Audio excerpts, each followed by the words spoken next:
And this is key, you know, as you mentioned, the stories that we tell ourselves, these stories are actually functional at a very core level. So, you know, what do you mean by functional? well, what I mean is that, you know, sometimes people talk about only think positive thoughts or only have positive emotions, okay? And actually, we have around 16,000 spoken thoughts every single day. We have many, many emotional experiences, and we have many stories. And there is nothing inherently good or bad about any thought. You know, there's nothing inherently good or bad about any emotion. These, this is basically your body doing its job, which is that you're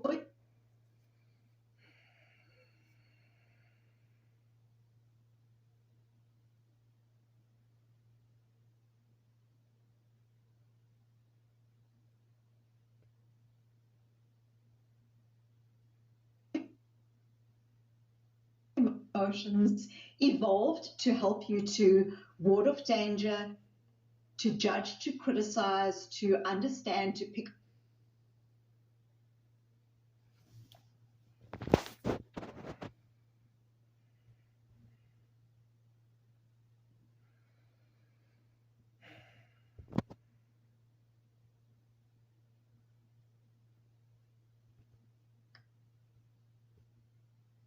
apart. So when you have these difficult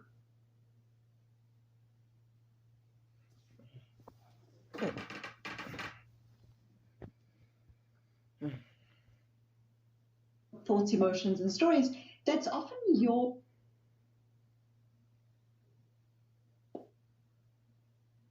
body, your psychology doing its job, which is basically trying to help you to be a coherent being in the world.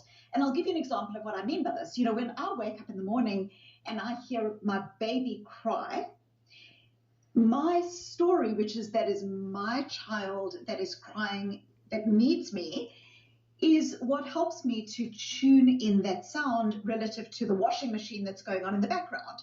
So as human beings, what we do is we take in all these stimuli, we take in all this stuff that's going on in the environment, and we make sense of it.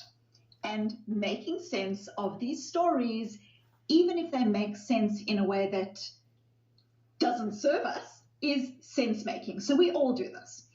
What starts to happen is that we could have grown up with a story that might be, I'm unlovable. I was always told I'm not good enough and I'm unlovable.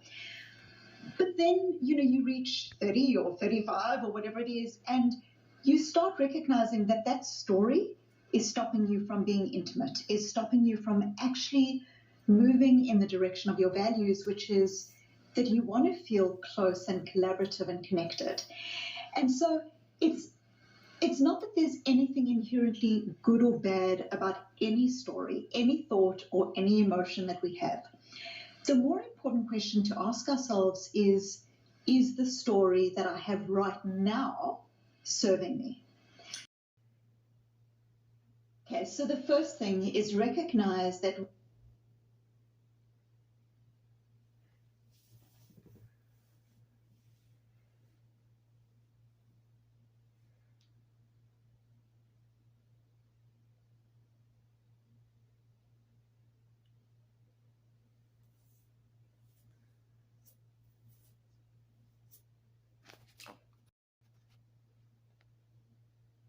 we live in a culture that tells us that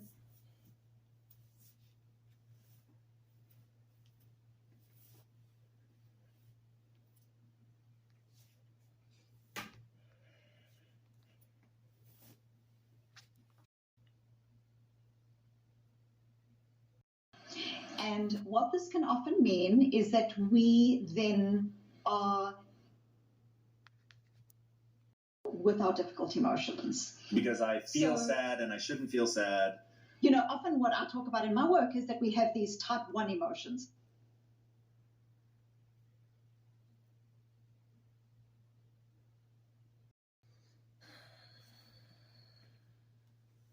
Type 1 emotion is I'm frustrated, I'm angry.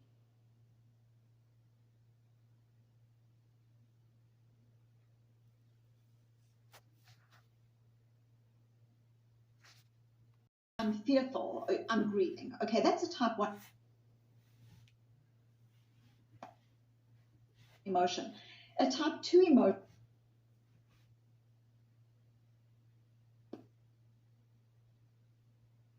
is the emotion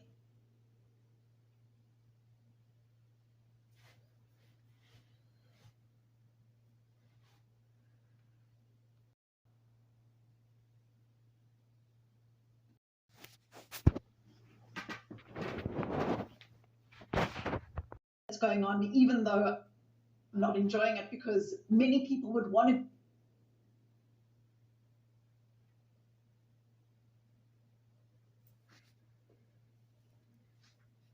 be in my position. And so what we start doing is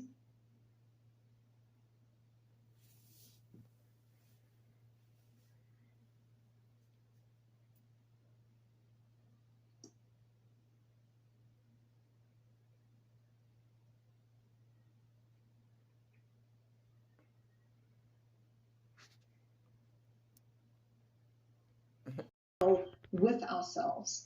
So how do we start cleaning that out? How do we start really centering on what are my emotions telling me and how can they serve me? The first thing that I would say is that when you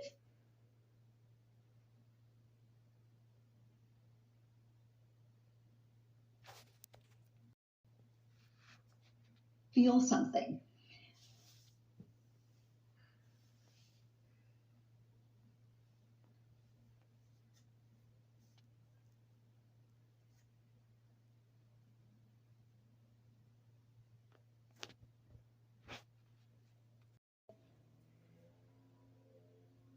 you know, in my work, I have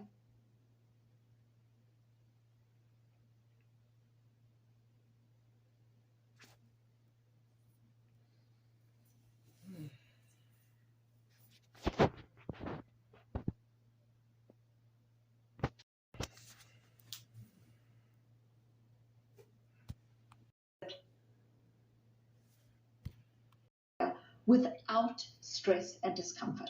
So the first thing that I would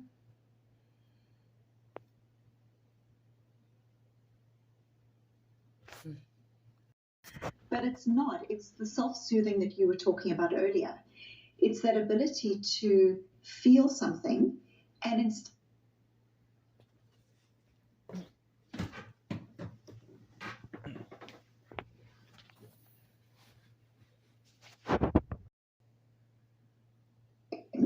instead being able to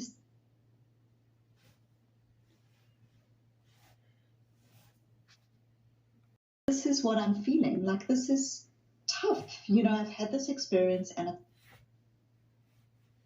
it's tough. And when you do that, you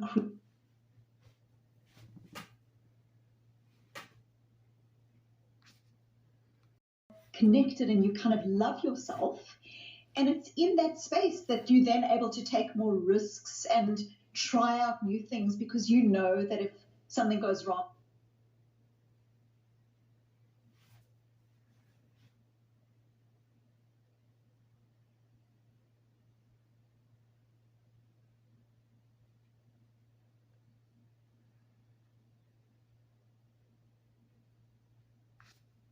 I would say is once you've done gentle acceptance, understand that your emotions contain signposts to your values.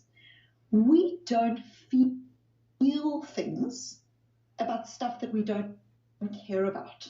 So slow down.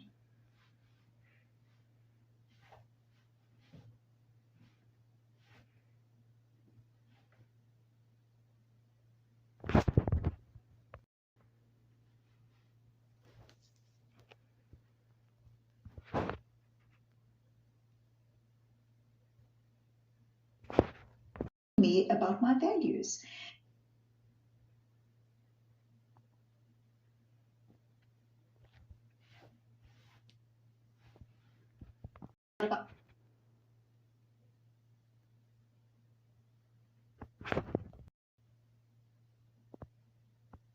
values in many different ways. But one of the first ways we found out about our values is to recognize that our emotions are often telling us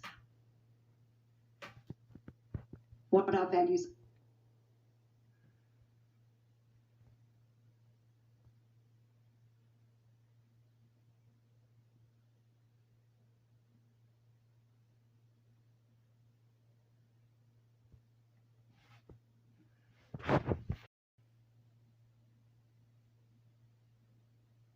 That this difficult emotion might be telling